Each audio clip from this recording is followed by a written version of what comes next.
உங்களுக்கு ஒரு சூப்பரான ஃபேஸ் மாஸ்க் கிடைக்கணும்னா நீங்கள் அதுக்கு இந்த ரோஸ் பெட்டல்ஸ் ஆல்ப்ஸ் குட்னஸோட ரோஸ் பெட்டல் பவுடர் கொஞ்சம் எடுத்துகிட்டு அது கூட வாட்டர் ஆட் பண்ணி நல்லா மிக்ஸ் பண்ணுங்க. நல்லா மிக்ஸ் பண்ணிவிட்டு நான் மிக்ஸ் பண்ணிவிட்டு காமிக்கிறேன்.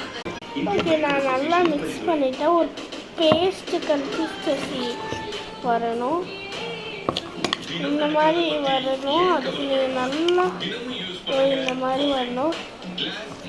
அதுக்கப்புறம் நெக் ஏரியா அண்ட் ஃபேஸ் கூட ஆட் பண்ணிவிட்டு 15 to 20 minutes கூட காய்ச்சி நீங்கள் வாஷ் பண்ணிடலாம். நான் வந்து நெக்ஸ்ட் வீடியோ சொல்கிறேன். ஃபேஸ் பார்த்துக்கோங்க. இவங்க ஃபில்டர் போட ஓகே, ஃபில்டர் போடாமல் ஓகே ஃபேஸ்